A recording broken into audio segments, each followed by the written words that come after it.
করি আল্লাহ নাম রাখিলেন হাবিবে রাসূল। ওই নবীকে কষ্ট দিলে, ওই নবীকে না মানিলে থাকবে না ঈমান।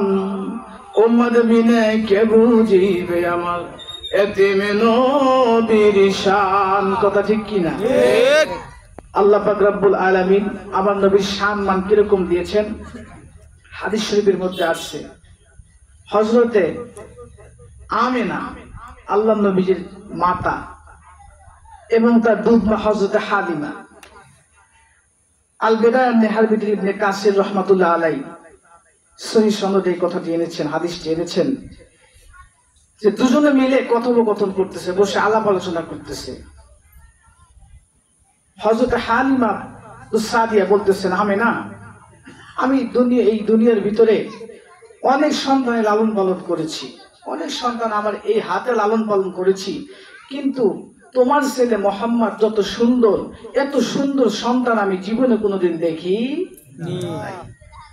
হযরত আমিনা বলতেছেন, তুমি দেখো নাই, ঠিক আছে, আমি যে ওকে জন্ম দিয়েছি, আমিও জিন্দেগিতে এরকম সুন্দর সচ্চরিত্র এবং এত সুন্দর অবয়বে কোন শিশু সন্তানকে আমি আমিনাও কখনো দেখি নাই।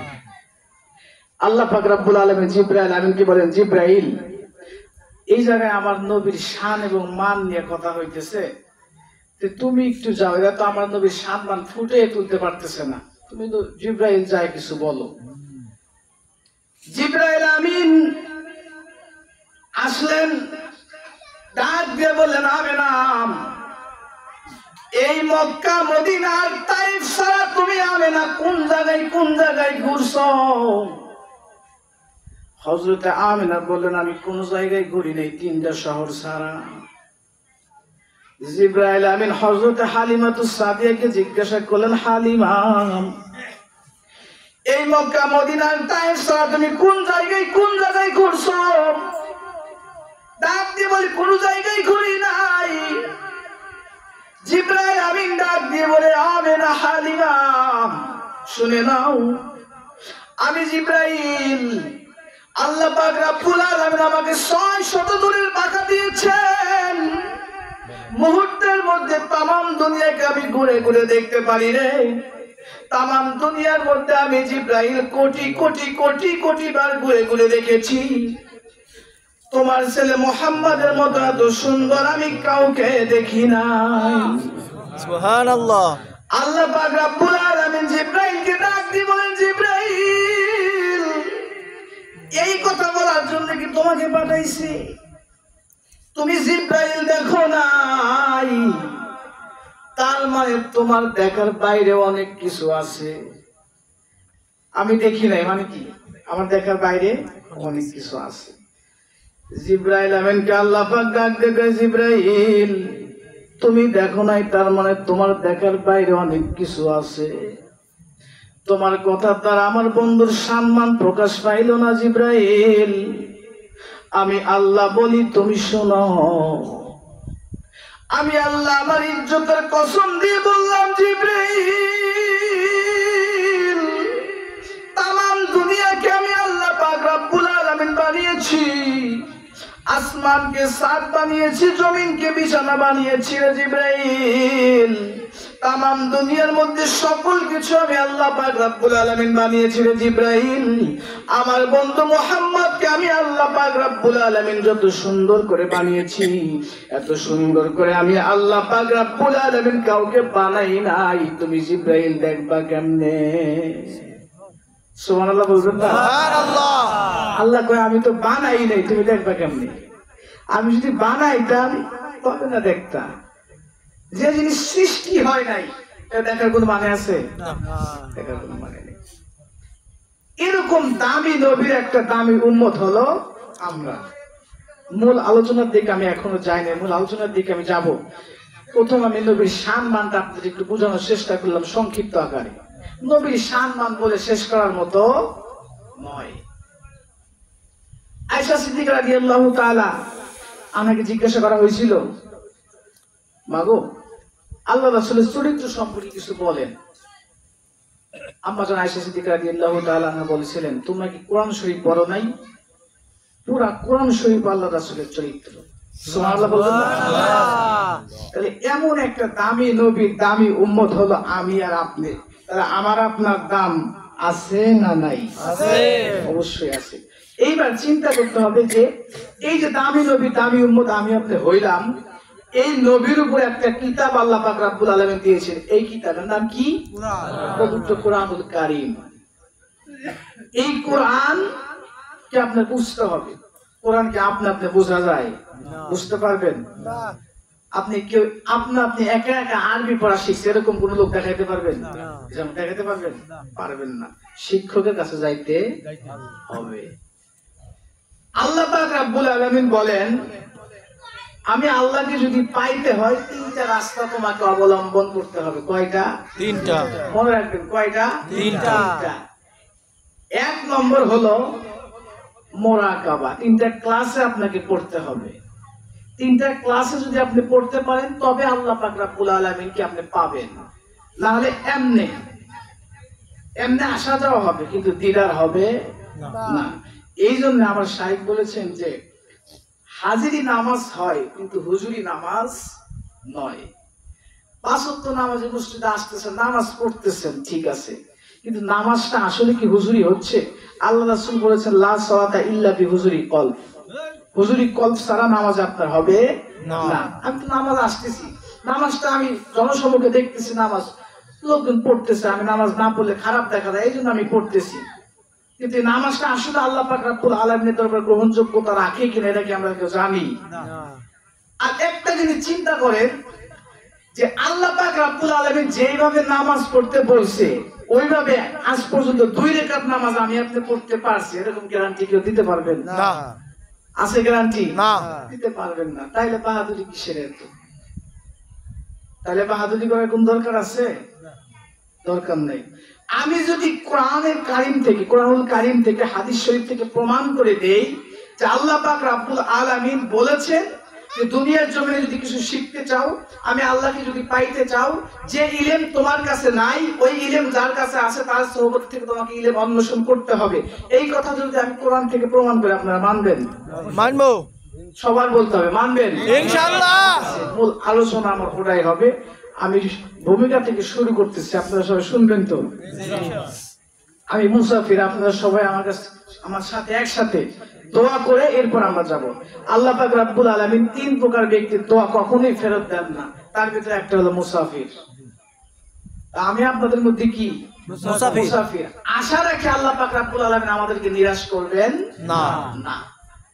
মেরে মুআজ্জাজ হাজিরিন, যেই কথাটা আমি বলতেছিলাম, মুরাকাবা, মুজাহাদা, আর একটা ক্লাসের নাম কি? মুশাহাদা। এই 3টা ক্লাসে যদি আপনি পড়তে পারেন, 3টা ক্লাসের ডিগ্রি যদি আপনি নিতে পারেন, তাহলে আপনি আল্লাহ পাকের সান্নিধ্যে যেতে পারবেন, আল্লাহ পাককে সঠিকভাবে চিনতে পারবেন, বুঝতে পারবেন। না হলে এমনি আউন্তি জাউন্তি কুছ নেই পাউন্তি, এটা কথা আছে। মাদ্রাসা বোর্ডের চেয়ারম্যান আমাদের বোর্ড কন্ট্রোলার সাহেব একটা কথা বলতো। উনি সরকারের অতিরিক্ত সচিব ছিলেন 3 বছর। উনি এই কথাটা মাঝে মধ্যে আমাকে বলেন, বয়ানের মধ্যে বলেন যে আউন্তি আর জাউন্তি কুছ নেই পাউন্তি, আইলাম গেলাম কিছু পাইলাম না। আপনি বুঝে কাজ করতে হবে। দুনিয়ার জমিনে আপনি যতই আপনি রং তামাশা করেন না কেন, আপনি টিটকারি মস্করা যাই করেন না কেন, দুনিয়ার জমিনে পার পাওয়া যায়। চালাকি করে দুনিয়ার জমিনে পার পাওয়া যায়, কিন্তু হাসরের ময়দানে চালাকি করে পার পাওয়া যাবে না।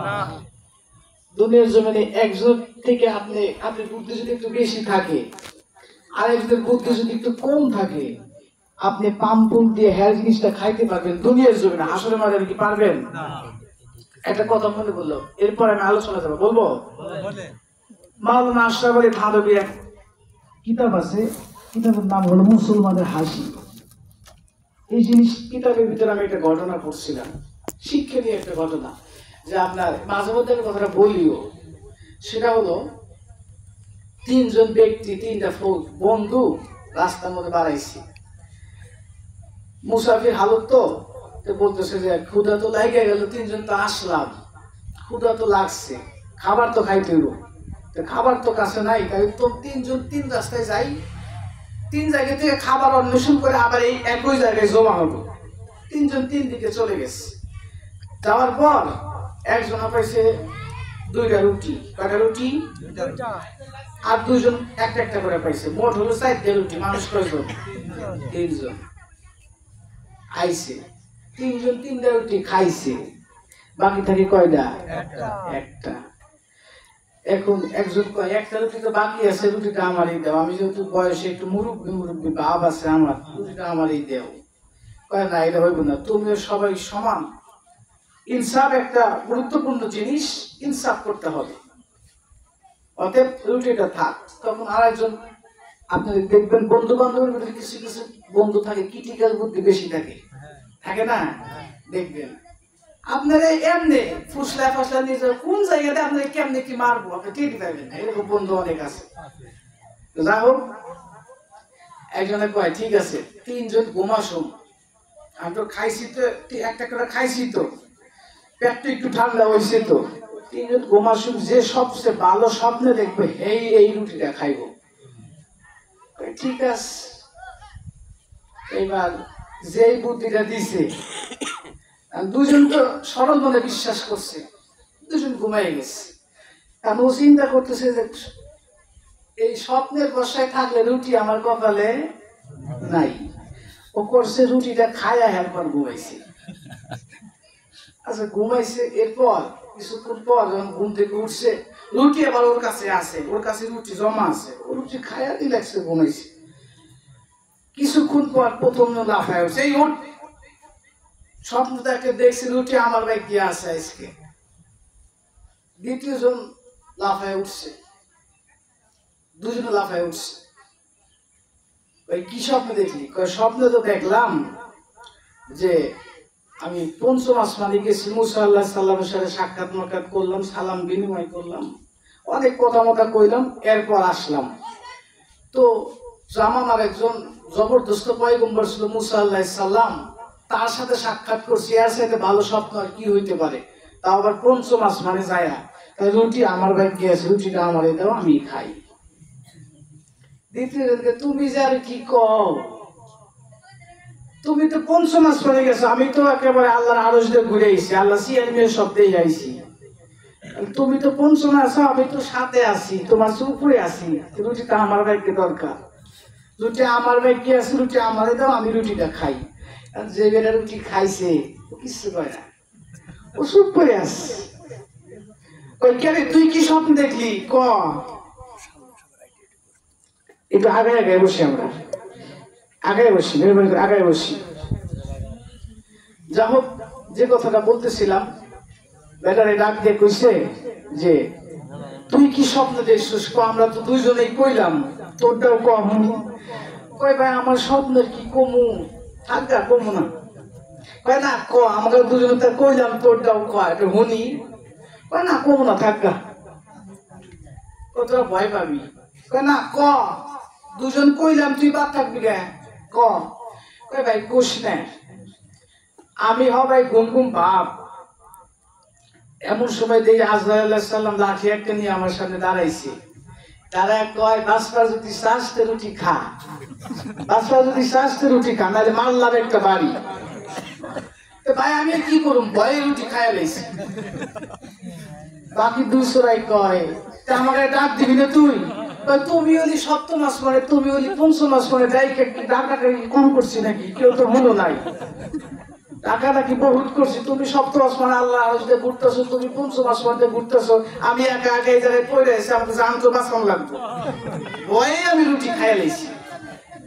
সম্মানিত হাজিরিন, এই কথাটা এই জন্য আমি বললাম যে এই যে একটা পলিসি খাটায় রুটিটা খাইলো, এটা দুনিয়ার জমিনে চলবো, হাসরের ময়দানে কিরকম চলবো? হাসরের ময়দানে যার যার তার তার।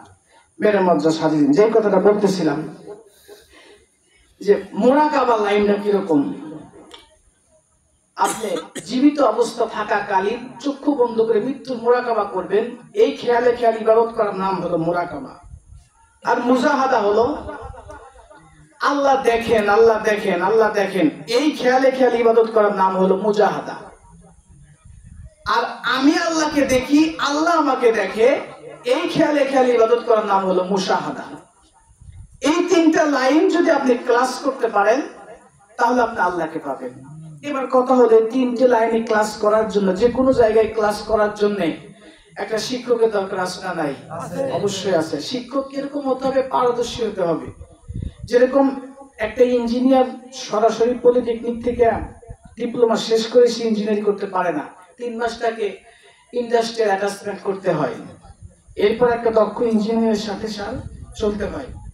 কারণ আমি আপনার পলিটেকনিক ইনস্টিটিউট থেকে ডিপ্লোমা শেষ করেছি, এরপর আমিও 3 মাস অ্যাটাচমেন্ট করছি ইঞ্জিনিয়ারদের সাথে ঘুরছি।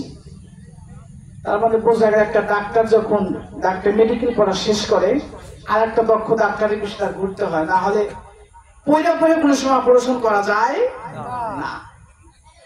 তাইলে মোরাকাবা, মুজাহাদা, মুশাহাদা এই তিনটি লাইনে ক্লাস করতে হলে এই তিনটি লাইনে ক্লাসের অভিজ্ঞতা যার মধ্যে আছে তার সোহবতে আমাকে যেতে হবে। আর এই সোহবতটা তাদের কাছে আছে যারা দুনিয়ার জমিনে কামেল মোকাম্মেল আল্লাহর ওলি। বুঝাইতে পারিনি মনে কথাটা? যাই হোক, যে কথাটা আমি বলতেছিলাম,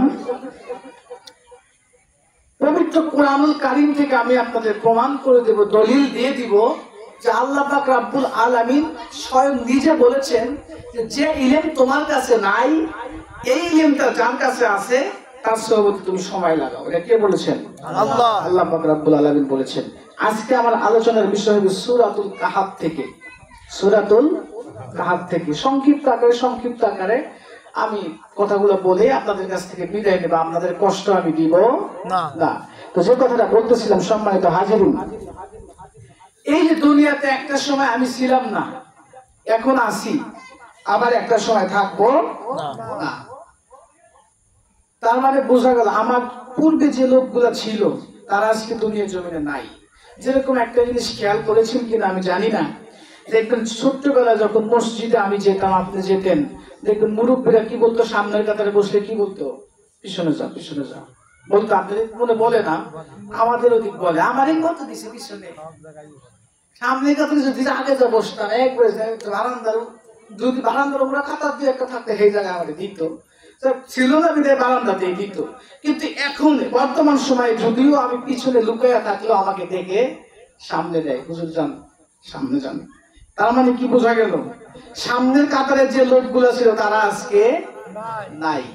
আমি এখন সামনের কাতারে চলে এসেছি, তার মানে একটা সময় আসবে যখন আমিও সামনের কাতারে থাকবো না। কত চেনা মানুষ আজকে অচেনা হয়ে গেল, কত চেনা মুখ আজকে অচেনা হয়ে গেল। এরকম ভাবে আমি আপনি একদিন হারিয়ে যাব। কথা ঠিক কিনা? আমি আপনি মনে করি দুনিয়াতে কি করলাম, আমি যা করলাম এইটা মনে হয় কেউ জানে না, যা করলাম সব গোপনে। আসলে কি তাই? এই জন্য আপনার একটা কবি একটা কথা বলেছেন, বলবো? বলেছেন, তুমি ভেবেছ কি মনে এই ত্রিভুবনে তুমি যাহা করে গেলে কেউ জানে না, বারে বারে আর আশা হবে না, বারে বারে আর আশা হবে না। এমন মানব জনম আর তো হবে না, বারে বারে আর আশা হবে না। তুমি যাহা করে গেলে আসিয়া হেতাই, কিরামান কাতিবিন লিখে ভরেছে খাতায়। তোমার বিচার করিবেন ওই এক আল্লাহ, তোমার বিচার করিবেন ওই এক আল্লাহ। তার কাছে ফাঁকি ঝুঁকি কিছু চলবে না, বারে বারে আর আশা হবে না, বারে বারে আর আশা হবে না। কথা ঠিক কিনা? এভাবে কি বারবার আসতে পারবেন? আসতে পারবেন না। মেরে মজ্জা সাজরিন, যেই কথাটা আমি বলতেছিলাম, এই ভাবে যেহেতু একবার এসেছি, বারবার আমি আসতে পারবো না, আপনি আসতে পারবেন না। এই জন্য আল্লাহ পাক রব্বুল আলামিন বলেন, দুনিয়ার মানুষ, যেই ইলমটা তোমার কাছে নাই, ওই ইলমটা যার কাছে আছে তাদের সোহবতে তুমি সময় লাগাও, তাদের সোহবতে তুমি নিজেকে সঁপে দাও, তাদের কদমে তুমি নিজেকে সঁপে দাও। সূরাতুল কাহফের মধ্যে আল্লাহ পাক রব্বুল আলামিন সুন্দরভাবে বর্ণনা করে দিয়েছেন। আল্লাহ নবী হযরত মুসা আলাইহিস সালাম কওমের মধ্যে এরকম ভাবে একটা সমাগম করিয়াম, কওমের মধ্যে তার কিতাব পড়ে পড়ে শোনায়। কওমের মধ্যে একটা লোক ডাক দিয়ে বলে, হুজুর, আল্লাহর পয়গম্বর, একটা প্রশ্ন আমি আপনাকে করতে চাই, একটা কথা আমি আপনাকে জিজ্ঞাসা করতে চাই। হযরত মুসা আলাইহিস সালাম ডাক দিয়ে বলে, কি কথা জিজ্ঞাসা করবাম? ডাক দিয়ে বলে, হুজুর, এই জামানার মধ্যে সবচাইতে জ্ঞানী ব্যক্তিকে আমি জানতে চাই, আপনার জানা আছেন? হযরত মুসা আলাইহিস সালাম ডাক দিয়ে বলেন, এই জামানার মধ্যে সবচাইতে জ্ঞানী ব্যক্তি হলো আমি মুসা।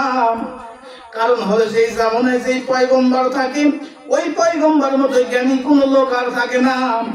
অতএব আমি মুসা হলো সবচাইতে জ্ঞানী। কি বলছে? মুসা আলাইহিস সালাম। আল্লাহ পাক রব্বুল আলামিন বলেন, মুসা,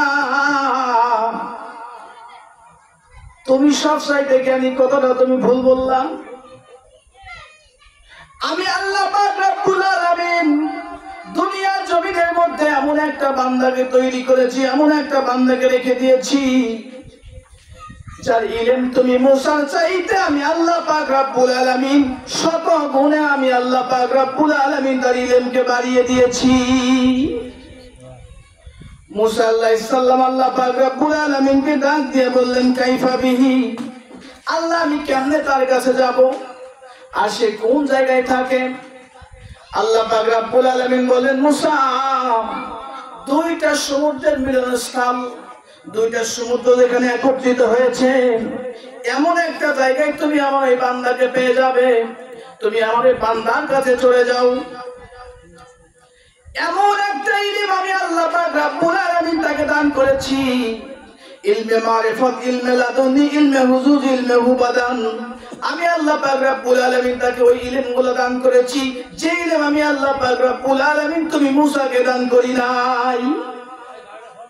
অতএব মুসা, তুমি যদি এই ইলমটা সংগ্রহ করতে চাও, এই ইলমের অন্বেষণ যদি তুমি করতে চাও, এই ইলমকে যদি তুমি হাত করতে চাও, তাহলে তুমি আমার ওই বান্দার কাছে চলে যাও।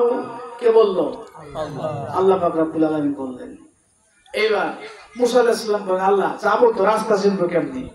আল্লাহ পাক রব্বুল আলামিন বললেন, একটা মাছ নিবা, মাছটা ভেজে নিবা, ওই ভাজা মাছটা যে জায়গায় জীবিত হয়ে চলে যাবে, ওই জায়গায় রাস্তা ধরে গেলে আমার ওই বান্দাকে তুমি পেয়ে যাবে। মুসা আলাইহিস সালাম তার খাদেম ইউশা ইবনে নূন আলাইহিস সালাম, খাদেমের নাম কি? ইউশা ইবনে নূন। উনি পরবর্তীতে নবুয়ত প্রাপ্ত হয়েছিলেন। খাদেমকে সঙ্গে নিয়ে ভাজা মাছটা সাথে নিয়ে চলতে লাগলেন। যাইতে যাইতে যাইতে যাইতে খাদেমও যায়, দুজনে যায়। এবার একটা পাথরের সঙ্গে দুজনে বসে আছে, পাথরের সাথে হেলান দিয়ে বসে আছে। আল বেদা নেহার ভিতরে ইবনে কাসির রহমাতুল্লাহ আলাইহি বলছেন, এবং তাফসিরে নাফাসের মধ্যে এই কথাটা এসেছে, এবং আল বেদা নেহার ভিতরে ইবনে কাসির রহমাতুল্লাহ আলাইহি এই কথাটা বলেছেন, যে যেই পাথরের সঙ্গে মুসা আলাইহিস সালাম এবং তার খাদেম ইউশা ইবনে নূন আলাইহিস সালাম হেলান দিয়ে বসেছিলেন, ওই পাথরের ভিতরে এমন একটা ফোয়ারা ছিল, যে ফোয়ারার পানি যদি কোনো মৃত ব্যক্তির, মৃত বস্তুর সঙ্গে লাগতো, ওটা জীবিত হয়ে যেত। তো ওই পাথরের সঙ্গে যখন তারা দুজনে বসে আছে, থলের মধ্যে যে মাছটা আছে, ভাজা মাছ, ভাজা মাছ মরা না তাজা? মরা। এবার পানিটা যখন সংস্পর্শে লাগছে, ভাজা মাছটা জীবিত হয়ে রাস্তা বের করে চলে গেছে। এইটা খাদেম ইউশা ইবনে নূন আলাইহিস সালাম দেখেছেন। কিন্তু এইটা যে মুসা আলাইহিস সালামকে বলবেন এটা খেয়াল নাই। যা হোক অনেকক্ষণ বিশ্রাম নেওয়ার পর আবার হাঁটা ধরছে। হাঁটা ধরার পর দুজনেই ক্লান্ত হয়ে গেছে। ক্লান্ত হওয়ার পর মুসা আলাইহিস সালাম তার খাদেম ইউশা ইবনে নূন আলাইহিস সালামকে ডাক দিয়ে বলতেছেন, মুসা আলাইহিস সালাম বলতেছেন, তোমার কাছে যে আমি মাছটা দিলাম, মাছটা বের করো। মুসা আলাইহিস সালাম বললেন, فلما جاوزا قال لفتاه آتنا غداءنا لقد لقينا من سفرنا هذا نصابا। তোমার কাছে যে বাজা মাছটা আমি তোমার কাছে দিয়েছিলাম, তোমার থলের মধ্যে যে মাছটা আছে, মাছটা বের করো। দুজনে মিলে একটু খাবার দাবার গুলো সেরে নিয়ে, যেহেতু আমারও ক্ষুধা লাগছে, তোমারও ক্ষুধা লাগছে। খাবার দাবার করার পর বিশ্রাম নেওয়ার পর আবার দুজনে মিলে আবার চলতে লাগবো। খাদেম এবার যখন থলের মধ্যে এরকম ভাবে হাত দিলেন, হাত দেওয়ার পর দেখে মাছটা নাই। খাদেমের তখন মনে পড়ে গেল মাছটা তখন রাস্তা বের করে চলে গেছে। এইটা আমি মুসা আলাইহিস সালামকে বলবো, আমার তো মনে নাই। খাদেম তখন মুসা আলাইহিস সালামকে লক্ষ্য করে বললেন, قال أرأيت إذ أوحينا إلى الصخرة فإني نسيت الحوت। ও আল্লাহর পয়গম্বর, আপনি কি লক্ষ্য করেছেন নাকি আমরা যখন পাথরের সংস্পর্শে বসেছিলাম, ওই মাছটা হঠাৎ করে জীবিত হয়ে সমুদ্রের মধ্যে চলে গেছে। কিন্তু এই কথাটা আমি আপনাকে বলবো, কিন্তু কেন বলতে পারিনি জানেননি? ওয়ামা আনসানিহু ইল্লা শাইতানু আন আযকুরা। আমি আপনাকে বলবো বলবো বলবো বলবো, এমন সময় শয়তান আমার ব্রেনটাকে ভুলিয়ে দিয়েছে, যার কারণে আমি আপনাকে কথাটা বলতে পারি নাই। মুসা আলাইহিস সালাম ডাক দিয়ে বললেন, যে রাস্তার কথা তুমি বলতেছো, এই রাস্তার সন্ধানই তো আমি মুসা করতেছি। তাহলে যেই জায়গা থেকে মাছটা জীবিত হয়ে চলে গেছে, ওই জায়গায় তুমি আমাদেরকে নিয়ে চলো। ওই জায়গায় আমরা দুইজন যাব এবং ওই জায়গায় থেকে আল্লাহর ওই বান্দার সন্ধান আমরা নিব, যার কাছে গেলে আমি মুসা ইলমে লাদুনি, ইলমে হুবাদান, ইলমে হুবাদান, ইলমে হুজুজি, এই ইলমের সন্ধান আমি মুসা পাবো। তার মানে বোঝা গেল দুনিয়ার জমিনে আল্লাহ পাক রব্বুল আলামিন যদি চাইতেন মুসা আলাইহিস সালামকে সরাসরি ইলমটা দান করতে পারতেন কি পারতেন না? পারতেন। আল্লাহ পাক রব্বুল আলামিন কেন বললেন আমার ওই বান্দার কাছে যাও? তার মানে বোঝা গেল দুনিয়ার জমিনে মাধ্যম ছাড়া কোনো কিছু হয় না। জোরে বলেন হয় না। আল্লাহ পাক রব্বুল আলামিন যদি চাইতেন আল্লাহ রাসূল পয়গম্বরের উপর সরাসরি কোরআন নাযিল করতে পারতেন কিনা? পারতেন। জিবরাইলকে কেন ব্যবহার করলেন? মাধ্যম ব্যবহার করেছেন। দুনিয়ার জমিনে আপনি যাই কিছু করেন না কেন, মাধ্যম ছাড়া কোনো কিছু হবে না। কথা বলেন না, কথা হবে না। তাহলে আল্লাহ পাক রব্বুল আলামিনকে যদি পাইতে হয়, তাহলে মাধ্যম দরকার আছে না নাই? আছে। এই মাধ্যমটা কি? কোরআন হাদিস পড়ে আল্লাহকে পাইবেন না, কোনোদিন পাবেন না। কোরআন হাদিস পড়বেন, আপনি বুঝবেন কেমনি? আপনি বুঝাবে কেনা? আর আমি আম মানুষ, আপনি আম মানুষ, কোরআন হাদিস আমি কি বুঝবো না। যারা কোরআন হাদিস অনুযায়ী নিজের জীবনকে পরিচালনা করে, তাদের সহবতে গেলে ভাই আপনি কেমনে পরিচালনা করেন, কেমনে কি করেন? আপনি সুন্নতের একটা আদর্শ আপনার ভিতরে দেখি, আমাকে একটু শিখাই দেন। আপনি কেমনে আল্লাহকে পেলেন, আপনি কেমনে জিকির করেন, আপনি কেমনে নামাজ পড়েন, আমাকে একটু শিখাই দেন। আমি যদি তার সহবতে সময় লাগাই, তবে আমার লাভ হবে। কথা ঠিক কিনা? ঠিক। মেরে মধ্যে সাজিন যেই করে আমি বলতেছিলাম, মুসা আলাইহিস সালাম খাদেমকে ডাক দিয়ে বললেন, তাহলে ওই স্থানটি আমাকে নিয়ে চলো, যে জায়গা থেকে মাছটা জীবিত হয়ে চলে গেছে। দুজনে মিলে আমরা ওই একই রাস্তায় আবার চলে যাব। যাওয়ার পর অবশ্যই আমরা আল্লাহর ওই বান্দার সন্ধানটা আমরা অবশ্যই পেয়ে যাব। মুসা আলাইহিস সালাম চলে গেলেন।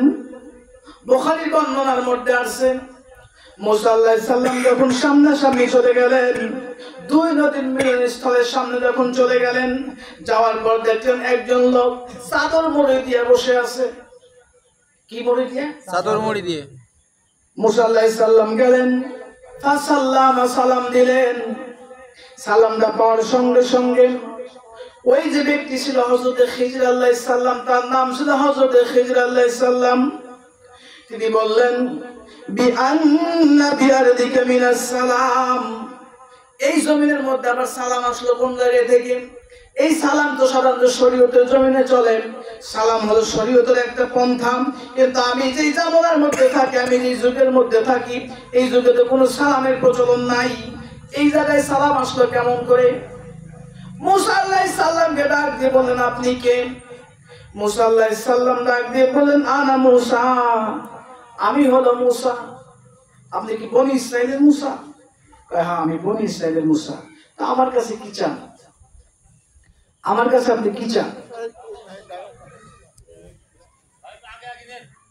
মেহরবানি করে আমি আগে আসে জিকির করি, লা ইলাহা ইল্লাল্লাহ, লা ইলাহা ইল্লাল্লাহ, লা ইলাহা ইল্লাল্লাহ, লা ইলাহা ইল্লাল্লাহ, লা ইলাহা ইল্লাল্লাহ, লা ইলাহা ইল্লাল্লাহ, মুহাম্মাদুর রাসূলুল্লাহ।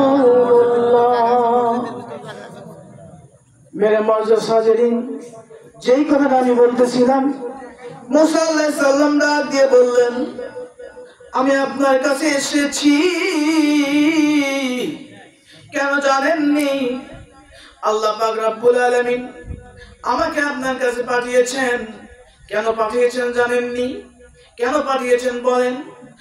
মুসা আলাইহিস সালাম বলেন, ক্বালা লাহু মূসা হাল আত্তাবিউকা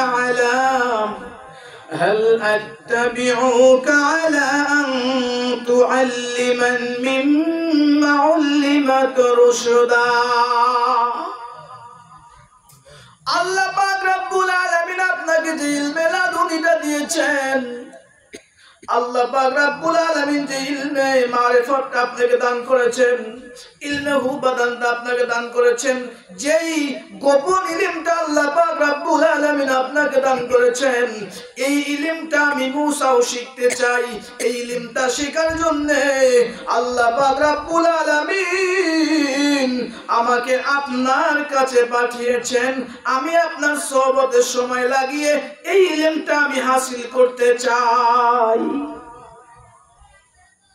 খিজির আলাইহিস সালাম বললেন, এই ইলম হাসিল করা আপনার পক্ষে সম্ভব না। মুসা আলাইহিস সালাম বলেন, কেন সম্ভব না? খিজির আলাইহিস সালাম ডাক দিয়ে বলেন, আল্লাহ পাক রব্বুল আলামিন বলেন, ক্বালা ইন্নাকা লান তাসতাতিআ মিয়াস সাবর মায়াস সাবর। খিজির আলাইহিস সালাম ডাক দিয়ে বলেন, আপনি আমার সঙ্গে ধৈর্য ধারণ করে থাকতে পারবেন না, কারণ আপনি হলো শরীয়তের জমিনের পয়গম্বর। আমি একটা কর্মকাণ্ড ঘটাবো, আমি একটা কাজ করব যেটা আমার দৃষ্টিতে জায়েজ, কিন্তু আপনি শরীয়তের নবী, আপনি শরীয়ত দ্বারা বলবেন এটা না জায়েজ, দুজনের মধ্যে মারামারি লেগে যাবে, ইলম শেখার হবে না। অতএব দরকার নাই, আপনি যে রাস্তায় আছেন সেই রাস্তায় আপনি চলে যান, এই ইলম আপনার দ্বারা শেখা সম্ভব না। মুসা আলাইহিস সালাম বলেন, আমার যতই কষ্ট হোক না কেন আমি ইলম শিখবই। আপনি আমাকে একটা বার সময় দেন।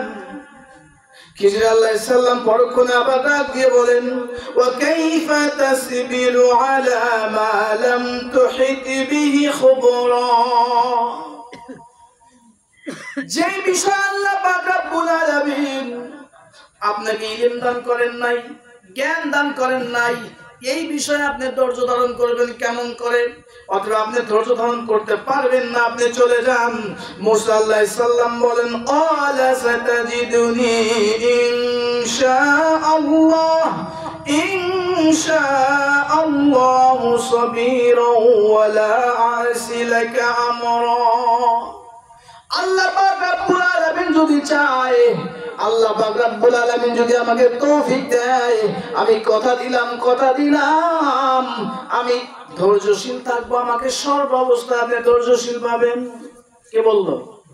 মুসা আলাইহিস সালাম বললেন, সর্ব অবস্থায় আপনি আমাকে ধৈর্যশীল পাবেন, আপনি কোনো টেনশন করিয়েন না।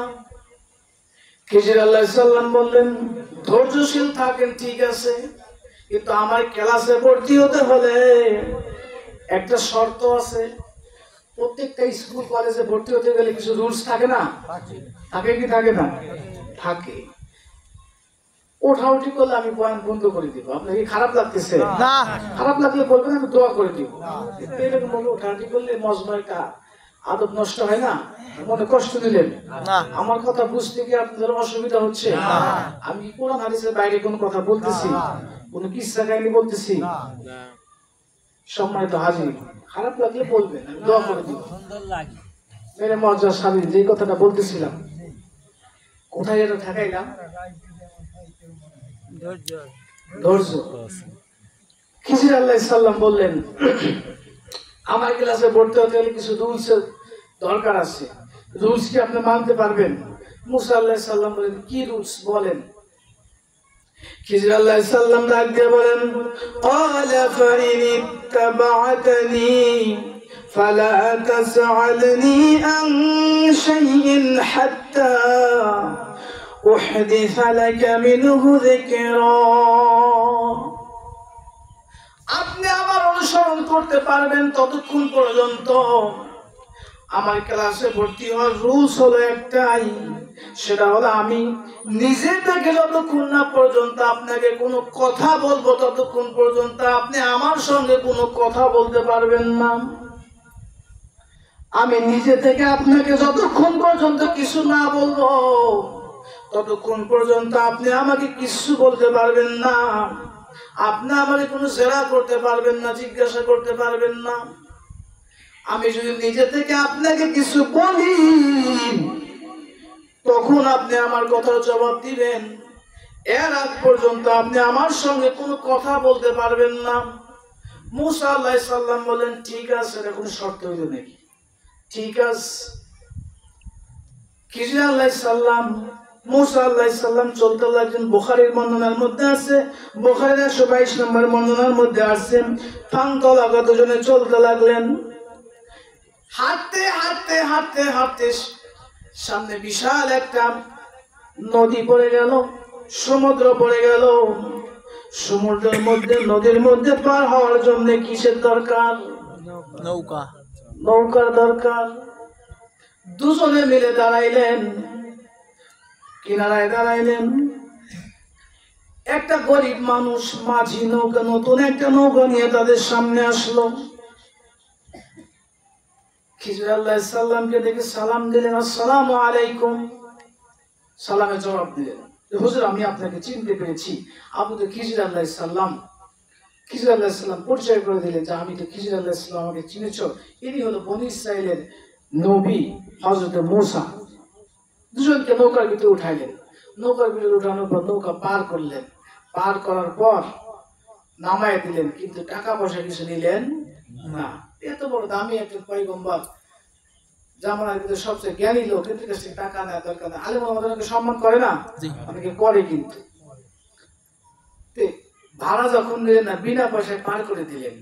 পার করার পর তাহলে আপনার কি, আপনার যদি বিনা পয়সা একটা লোক পার করে, আপনি কি তার কৃতজ্ঞতা স্বীকার করবেন না? নাই বলতে ভাই ঠিক আছে ভাই, দোয়া চাই আপনার কাছে, আপনার দাওয়াত রইলে আমাদের গ্রামে আসবে, এরকম ভালো মন্দ একটা কথা আছে না? খিজির আলাইহিস সালাম নামলেন, মুসা আলাইহিস সালাম নামলেন। নামার খিজির আলাইহিস সালাম নিজের ব্যাগের ভিতর থেকে একটা কুড়াল, একটা খঞ্জ জাতীয় কিছু বের করে নৌকার যে আপনার তলি আছে না, একটা বাড়িতে কাঠ মাসা ভাঙা হয়ে নৌকার তলি থেকে যখন কাঠ উঠায় ফেলাইলো, তখন নৌকার ভিতরে কি পানি উঠবে না? পানি উঠতে লাগলো। মুসা আলাইহিস সালাম এইটা দেখেই মাথা হচ্ছে হট। মুসা আলাইহিস সালামকে এমনি চেতানবী ছিল, সে আপনার একটু এক বেগে ছিল আর কি। যেমন আপনার একটা হাদিস মনে হলো, বলবো? বলেন। মেশকাত শরীফের একটা হাদিস, সহিহ হাদিস। এই হাদিসটা এখনই কেউ দুর্বল বলতে পারে নাই। মেশকাত শরীফের হাদিসের মধ্যে সহিহ সনদ হাদিস এনেছে যে আপনার মুসা আলাইহিস সালাম এবং আদম আলাইহিস সালামের সাথে একটা কন্টাক্ট হয়েছিল, আল্লাহ পাক ব্যবস্থা করে দিয়েছিলেন। তো এই হাদিসটা কেউ দুর্বল বলতে পারে। সহিহ সনদে হাদিসটা এনেছেন মেশকাত শরীফের হাদিস, যে মুসা আলাইহিস সালাম আদম আলাইহিস সালামকে বলছেন যে জান্নাতের ভিতর থাকতে কি আপনার ভালো লাগে নাই? এই যে আপনি ফলটা খাইছেন, দুনিয়াতে আসছে, ফেরাউনের কবলে পড়ে এত জ্বালা, আর ভালো লাগে না। আপনি যদি না খাইতেন তাহলে উপরে থাকতাম, ভালো থাকতাম, নাচ নেওয়াটা আপনার মধ্যে ভালো লাগে নাই। আদম আলাইহিস সালাম তো বাপের মাথা কি সবসময় গরম হয়? সন্তান যাই কোট। আদম আলাইহিস সালাম কয়, আমি ফল খাইছি, তোমার খুশি কিনা? আমি জানি না। তুমি জানলা কেমনে? তাওরাতের ভিতরে পড়ছি তো। তোমার পড়ছি কিতাব নাজিল, সেটার নাম কি জানো? কয় হ্যাঁ। কি? কয় তাওরাত। কয় তাওরাত সম্পর্কে তুমি কিছু জানো? এটা আপনি কি করলেন? আমার উপর কিতাব নাজিল আমি জানো না? কয় কি জানো? কও। তাওরাত লেখা হয়েছে কবে? কও। কয় আপনার জন্মের 50,000 বছর আগে তাওরাত কিতাব লেখা হয়েছে। কয় তাহলে আমি যে ফল খাই সেটা কোন জায়গায় পড়ছো? কয় তাওরাতেই পড়ছি। কয় আমার জন্মের 50,000 বছর আগে যেটা কিতাবে লেখা হয়েছে ওইটা আমি পড়ছি, এটা আমার দোষ কোন জায়গায়? কথা কি বুঝছেন? আদম আলাইহিস সালাম বলতেছেন যে আমার জন্মের আগে যেটা লেখা আছে, 50,000 বছর আগে লেখা আছে যে আমি ফলটা খাবো, দুনিয়াতে আসুন, এই কাজটা আমি করছি, এটা আমার দোষ কোন জায়গায়? মুসা আলাইহিস সালাম চুপ হয়ে গেছে। মুফাসসির একরাম পরবর্তীতে বিস্তারিতভাবে জিনিসটা এনেছেন যে আদম আলাইহিস সালাম যদি এই ফলটা না খেতেন তাহলে দুনিয়াতে আসতেন না, মানব সম্প্রদায়ের এরকম বিস্তার হতো না। যাও ওদিকে আমি যাবো না। মুসা আলাইহিস সালাম এরকম ঠাটা ছিলেন। এটা আপনার ভালোবেসে, কিন্তু নবীদের সামনে কিন্তু বেয়াদবি করা যাবে না, মানে এমনি বলা হয়েছে আর কি। যে কথাটা বলতেছিলাম, তো মুসা আলাইহিস সালাম যখন দেখলেন যে এত গরিব মানুষ আমাদের পার করে দিল, টাকা পয়সা কিচ্ছু দিল না, আর আপনি তার ভালো নৌকা এরকম ছিদ্র করে দিলেন, এটা কোনো কথা হইল? মুসা আলাইহিস সালাম খিজির আলাইহিস সালামকে ডাক দিয়ে বলেন, লাকাদ জি'তা শাইআন ইমরা, এইটা আপনি কি ধরনের কাজ করলেন? এই কাজটা সবচাইতে খারাপ কাজ। যেই লোকটা আমাকে আপনাকে বিনা পয়সায় পার করে দিল, একটা টাকা পর্যন্ত নিল না, এই লোকটার ভালো নৌকা আপনি ছিদ্র করে দিলেন, এই কাজটা আপনি ঠিক করেন, এটা মহামারী একটা অপরাধ। এই কাজটা সম্পূর্ণ একটা নাজায়েজ কাজ, শরীয়ত বিরোধী কাজ। খিজির আলাইহিস সালাম ডাক দিয়ে বলেন, ক্বালা আলাম আকুল ইন্নাকা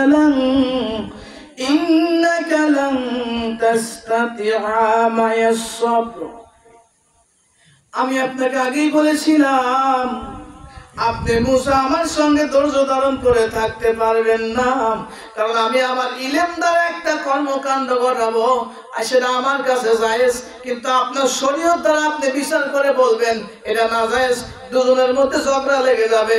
আর আপনার সঙ্গে আমার কন্টাক্ট ছিল, আপনার সঙ্গে আমার কথা ছিল, যতক্ষণ পর্যন্ত আমি খিজির আপনার সঙ্গে নিজে থেকে না কোনো কথা বলবো, ততক্ষণ পর্যন্ত আপনি মূসা আমার সঙ্গে কোনো কথা বলবেন না। আপনি নিয়ম ভঙ্গ করেছেন, অতএব আপনার সঙ্গে আমার আর সম্পর্ক নাই, আপনি আমার কাছ থেকে দূরে চলে যান। এই ইলম শেখা আপনার পক্ষে সম্ভব না, আপনি চলে যান। মুসা আলাইহিস সালাম ডাক দিয়ে বলেন, ক্বালা লা তুআখিযনি বিমা নাসিতু ওয়া লা তুরহিকনি মিন আমরি উসরা। হুজুর, এইবারের জন্য আমাকে মাফ করে দেন, কথা দিলাম দ্বিতীয়বার আর কোনো ভুল হবে না, আর আমি আপনাকে কোনো জেরা করব না, আর আপনাকে কোনো প্রশ্ন করব না, কথা দিলাম। এই 1 নাম্বার ভুল যেহেতু আমি করেই ফেলেছি, এই ভুল আমি দ্বিতীয়বার আর করব না। খিজির আলাইহিস সালাম বলেন ঠিক আছে। আবার দুজন সামনে চলতে লাগলেন। বুখারীর বর্ণনার মধ্যে আছে ফান্তলাকা, দুজনে আবার চলতে লাগলেন। চলতে চলতে চলতে চলতে সামনে যখন একটা বিশাল ময়দান ধরাবো, ময়দানের মধ্যে ছোট ছোট বাচ্চারা খেলা করেন, ছোট ছোট বাচ্চারা খেলা করতেছেন, মাসুম বাচ্চারা খেলা করতেছেন। একটা বাচ্চা দূরে দাঁড়ায় আছেন। খিজির আলাইহিস সালাম নিজের ব্যাগের মধ্যে থেকে একটা তরবারি বের করে নিয়ে ছোট্ট মাসুম বাচ্চাটার কাছে গেলেন এবং বাচ্চাটার দেহ থেকে মাথাটা এক কোপে দ্বিখণ্ডিত করে দিলেন। শরীয়তের দৃষ্টিতে মানুষ হত্যা করা কি ভালো কাজ? আপনাদের সামনে যদি কোনো লোক একটা বাচ্চাকে এরকম মাথা থেকে দেহটা আলাদা করে দিত, আপনি কি চুপ থাকতেন? নেমো খারাপ, এত মনে কোনো মায়া দয় কিছু নাই, এত সুন্দর একটা বাচ্চা বাইরে ভালাইলো, বলতেন কি বলতেন না? ঠিক মুসা আলাইহিস সালাম এইগুলো আবার করছে। মুসা আলাইহিস সালাম ডাক দিয়ে বলেন, লাকাদ জিতা শাইআন নুকরা, এইটা আপনি কেমন ধরনের কাজ করলেন? আপনি গুরুতর একটা অপরাধ করে ফেললেন। ছোট্ট একটা মাসুম বাচ্চা যার কোনো গুনাহ নাই, এই ছোট্ট মাসুম বাচ্চাটাকে আপনি কেমনে হত্যা করলেন? এটা কোনো ইনসাফ না, এটা সম্পূর্ণ একটা হারাম কাজ, মানুষ হত্যা মহাপাপ। মুসা আলাইহিস সালাম আল্লাহ পাক রব্বুল আলামিনকে ডাক দিয়ে বলেন, মালিক এই কেমন ইলম অন্বেষণ করার জন্য আমাকে পাঠাইলেন? কার কাছে আমাকে পাঠাইলেন? এর কাছে যদি আমি আর কয়েকটা মুহূর্ত আমি মুসা থাকি, আমি নিশ্চিত পাগল হয়ে যাব, কারণ এর কর্মকাণ্ডগুলো আমার ভালো লাগে না। খিজির আলাইহিস সালাম আবার বললেন, ক্বালা আলাম আকুল লাকা ইন্নাকা লান তাসতাতি'a মা'আস সাবর, আমি আপনাকে আগেই বলেছিলাম আপনি আমার সঙ্গে ধৈর্য ধারণ করে থাকতে পারবেন না, আপনি চলে যান। আপনি আবার নিয়ম ভঙ্গ করেছেন, আবার আপনি নিয়ম লঙ্ঘন করেছেন। আমি আপনাকে বলেছিলাম যে আমি যতক্ষণ পর্যন্ত নিজে থেকে আপনাকে কোনো কথা না বলবো, ততক্ষণ পর্যন্ত আপনি আমার সঙ্গে কোনো কথা বলবেন না। আপনি আবার কেন কথা বললেন? মুসা আলাইহিস সালাম আবার বলেন, হুজুর আমার ভুল হয়ে গেছে, আমি আপনার সাথে কথা দিলাম তৃতীয়বার আমি আর এই ভুল আমি করব না। খিজির আলাইহিস সালাম বলেন, এই ইলম শেখা আপনার পক্ষে সম্ভব নয়। এই ইলম এমন একটা ইলম, আল্লাহ পাক রব্বুল আলামিন প্রদত্ত একটা ইলম, এই ইলম আপনি শেখা সম্ভব নয়, ধৈর্য আপনি রাখতে পারবেন না, আপনি চলে যান। মুসা আলাইহিস সালাম বলেন, এই ইলম শেখার জন্য যদি সারা জীবন আমার আপনার কদমে কাটিয়ে দিতে হয়, আমি মুসা তাও আপনার কদমে সারা জিন্দেগিটাকে কাটিয়ে দিব, এরপরও আমি এই ইলম আমি শিখব, এই ইলম আমার শেখাই লাগবে। খিজির আলাইহিস সালাম বলেন, ঠিক আছে সামনের দিকে চলো। আবার সামনের দিকে চলতে লাগলেন। যাইতে যাইতে যাইতে যাইতে ক্লান্ত হয়ে গেলেন, ক্ষুধা লেগে গেল। মুসা আলাইহিস সালামকে বললেন, এই যে একটা কম দেখা যায়, এই ভিতরে যাও, যা কিছু খাবার কালেকশন করে নিয়ে আসো, দুজনে খাই। মুসা আলাইহিস সালাম গেলেন খাবার কালেকশন করার জন্য। এবার কমের ভিতরে গেছে, প্রত্যেকটা ঘরে ঘরে গেছে, একটু খাবার দেন মুসাফির, একটা লোক খাবার দেয়নি, একটা লোক দেয়নি। মুসা আলাইহিস সালাম তো এমনি তো ফুরফুরতি মেজাজ, তারপরে ক্ষুধা লাগছে, তারপরে দেয়নি খাবার, তারপরে এই অদ্ভুত ঘটনা, সব মিলে একেবারে গোলমেলে একটা অবস্থা হয়ে গেছে। মুসা আলাইহিস সালাম দেখে আমি ঘুরিয়া ঘুরিয়া সন্ধ্যাবেলা খিজির আলাইহিস সালামের কাছে এসে কয়, হুজুর বললাম খাবার তো কিছুই পাইলাম না, দিল না। এই তো মানুষ এত নেমক খারাপ, এত খারাপ, আমরা মুসাফির পরিষদ দিলাম, এরপরও আমার খাবার দিল না। খিজির আলাইহিস সালাম ঠিক আছে, খাবার না দিল, এই যে একটা ভাঙা দেওয়াল দেখতেছো, এই দেওয়ালটা মেরামত করতে হবে। মুসা আলাইহিস সালাম, আপনি পাগল হয়েছেন নাকি? এটা পাগল তো নিজে ভালো বুঝে। এই কমের ভিতরে ঘুরে ঘুরে দেখলাম, খাবার চাইলাম, একটা লোক খাবার দিল না, ক্ষুধার্ত অবস্থা, আর এই কমের ভিতরে এই দেওয়াল নির্মাণ করতে হবে? এটা কোন ইনসাফ হইল? এটা করা ঠিক হবে না, এটা করার দরকার নাই, অতএব চলেন আমরা এখান থেকে চলে যাই। খিজির আলাইহিস সালাম বলেন, কথা বাড়ায় না, কাজ করো। এবার দুজনে মিলে দেওয়ালটা মেরামত করলেন।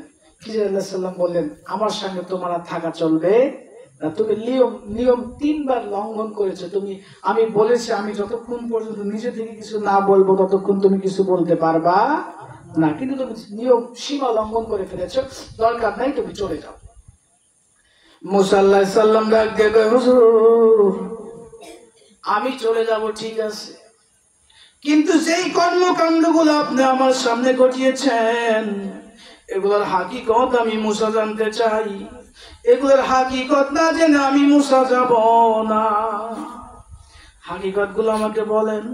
খিজির আলাইহিস সালাম ডাক দিয়ে বলেন, ও মুসা, তুমি হাকিকত যেহেতু জানতে চাও তাহলে শুনে নাও। আল্লাহ পাক রব্বুল আলামিন মায়া করে, ভালোবেসে, দয়া করে আমাকে যে ইলমটা দান করেছেন, এই ইলমটার হাকিকত কি জানোনি? তুমি প্রথমে দেখলা আমি নৌকার থেকে পার হয়ে যে লোকটা আমাদের কাছ থেকে ভাড়া নিল না, টাকাও নিল না, পয়সাও নিল না, আমরা নৌকা থেকে নামলাম। এরপর ওই নৌকার তলিটা আমরা ছিদ্র করে দিলাম, নৌকার মধ্যে পানি উঠতে লাগলো, নৌকাটা ডুবে গেল। তুমি মুসা আমাকে প্রশ্ন করেছিলে এটা কোন ধরনের কাজ হলো, তবে মুসা শুনে নাও, আল্লাহ পাক রব্বুল আলামিন আমাকে যে ইলমটা দান করেছেন, ইলমে লাদুন্নি, এই ইলমের মাধ্যমে আল্লাহ পাক রব্বুল আলামিন আমার কাছে ইলহাম পাঠিয়েছেন। কিছুক্ষণ পর এই নদীর মধ্যে, সমুদ্রের মধ্যে একটা জালিম বাদশা আসবে। জালিম বাদশা আসার পর ভালো নৌকা দেখলে জালিম বাদশাটা লোকটার কাছ থেকে নৌকাটা ছিনিয়ে নিয়ে চলে যাবে। লোকটা গরিব মানুষ, ঘরের মধ্যে ছোট ছোট বাচ্চা আছে, এই নৌকাটা একমাত্র রোজগারের পথ। লোকটার নৌকা যদি হারিয়ে যায় লোকটা একেবারে নিঃস্ব হয়ে যাবে। জালিম বাদশার কপালে যদি নৌকাটা পড়ে যায় নৌকাটা লোকটা কোনোদিন পাবে না। এই জন্য আমি খিজির এই নৌকাটা ছিদ্র করে দিলাম। ছিদ্র নৌকা দেখে, ভাঙ্গা নৌকা দেখে ওই জালিম বাদশা ভাঙ্গা নৌকাটা নিবে না, তার কারণে নৌকাটা তার বেঁচে যাবে। অল্প কিছু টাকা খরচ করে নৌকাটা তার হাতেই থেকে যাবে। এই জন্য আমি খিজির তোমার সামনে এই নৌকাটাকে ছিদ্র করে দিয়েছিলাম। মুসা আলাইহিস সালাম বলেন, হুজুর এটা কি শোনাইলেন? হাকিকতটা এইটা, আমি তো বুঝতে পারি নাই, আমাকে মাফ করে দেন। খিজির আলাইহিস সালাম ডাক দিয়ে বলে, মুসা যতই মাফ তুমি চাও আমার সঙ্গে তোমাকে আর আমি রাখবো না। 2 নম্বর হাকিকত তুমি জানতে চেয়েছো মুসা, 2 নম্বর হাকিকত তুমি জেনে নাও। তুমি দেখো ছোট্ট একটা বাচ্চাকে আমি মাথা থেকে দেহটা আলাদা করে দিলাম। কেন দিলাম জানোনি? এই ছোট বাচ্চাটা আল্লাহ পাক রব্বুল আলামিন আমাকে ইলহামের মাধ্যমে জানিয়ে দিয়েছেন। এই ছোট বাচ্চার মা বাবা বড় পরহেজগার, মুত্তাকি। এই বাচ্চাটা যখন বড় হবে, বড় হওয়ার পর সমাজের মধ্যে বিশৃঙ্খলা সৃষ্টি করবে, কুফরি করবে, আল্লাহ পাক রব্বুল আলামিনের সঙ্গে নেফাকি করবে, শিরিক করবে। এর কারণে পিতামাতার সম্মান নষ্ট হবে। এই জন্য আমি খিজির এর পিতামাতার সম্মান রক্ষার্থে এই দুনিয়ার জমিন থেকে আমি একে বিদায় করে দিলাম এবং আল্লাহ পাক রব্বুল আলামিনের কাছে আমি দোয়া করে দিলাম, ফাআরাদনা আইয়ুবদিলাহুমা রব্বাহুমা খায়রাম মিনহু যাকাতাহু ওয়া আকরাবা রুহমা। আল্লাহ পাক রব্বুল আলামিন যেন তাকে একটা নেক সন্তান দান করে দেয়। খিজির আলাইহিস সালাম বলেন, এটা আমাকে কি শোনাইলেন আপনি? ডাক দিয়ে বললেন, 3 নম্বর একটা কাজ, একটা ভাঙ্গা দেওয়াল তুমিও নির্মাণ করলে, আমিও নির্মাণ করলাম। কেন নির্মাণ করলাম তুমি জানতে চেয়েছো? তবে শোনো রে মুসা, এই ভাঙ্গা দেওয়ালের নিচে কিছু এতিম পোলাপানের সম্পদ আছে। এখন যদি দেওয়ালটা ভেঙে যায় এই সম্পদগুলো কওমের লোকজন খেয়ে ফেলবে, এই এতিমদের হকগুলো নষ্ট হয়ে যাবে। আর আমি চাই আল্লাহ পাক রব্বুল আলামিন আমাকে ইলহাম করে জানিয়ে দিয়েছেন, আমি যে প্রাচীরটা নির্মাণ করে দিলাম, এই প্রাচীরটা আবার ভাঙতে ভাঙতে এই সম্পদের মালিক যারা, তারা পূর্ণবয়স্ক হয়ে যাবে, পূর্ণবয়স্ক হয়ে যাবে, তাদের সম্পদ তারা বুঝে নিয়ে নিবে, তাদের সম্পদ তাদের কাছেই থেকে যাবে। এই জন্য আমি খিজির এবং তুমি মিলে এই দেওয়ালটা আমি দুজনে মিলে নির্মাণ করে দিলাম। মুসা আলাইহিস সালাম ডাক দিয়ে বলেন, হুজুর আপনি আমাকে কি শোনাইলেন? আগে যদি জানতাম হুজুর আপনার সঙ্গে আমি যারা করতাম না, আপনার কাছে আমার একটা কথা, আপনি আপনার কাছ থেকে আমাকে জুদা করে দিবেন না। আপনার কাছে একটাই কথা, একটাই আবদার, যে আপনার কাছে একটাই আবদার, এই ইলমটা আপনি আমাকে শিক্ষা দেন। খিজির আলাইহিস সালাম ডাক দিয়ে বলেন, সময় তোমার চলে গেছে, তোমাকে আমি চান্স দিয়েছিলাম, আগেই বলেছিলাম আপনি আমার সঙ্গে ধৈর্য ধারণ করে থাকতে পারবেন না। অতএব আল্লাহ পাক রব্বুল আলামিন যে ইলম আমি খিজিরকে দান করেছেন, এই ইলমটা আল্লাহ পাক রব্বুল আলামিন আপনি মূসাকে মনে হয় দান করবেন না। মেরে মুআজ্জাজ হাজিরিন, আল্লাহ পাক রব্বুল আলামিন যে ইলমে লাদুন্নি ইলমে